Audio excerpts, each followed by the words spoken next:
একটা কথা কি জানেন তো, আমাদের ভরসার জায়গাটা আমাদের নিজেদেরকেই তৈরি করতে হয়। কখনো কারোর ওপরে ভরসা করে আঘাত পাওয়ার থেকে নিজের ওপর ভরসা রাখা অনেক ভালো।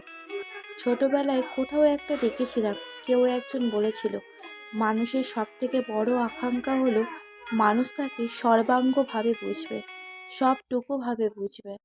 আমরা তো এটাই চাই, বলুন তো, আমাদের সবাই আমাদেরকে বুঝুক। এমনটা ঘটে বুঝি খুব কম।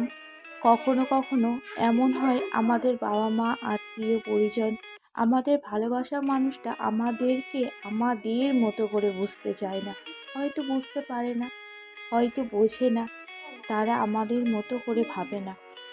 তখন আঘাতটা আমরাই পাই, বলো। সেই জায়গা থেকে আমার মনে হয়েছিল, আমার আঘাতের জায়গাটায় আমি নিজেই পূরণ করব। আমি কখনো কাউকে আমার কষ্টের ভাগ দেব না, দিতে চাইও না। যদি কখনো আমার নিজের ওপরে ভরসা উঠে যায়, সেটা নিজেই পূরণ করব, কথা দিলাম।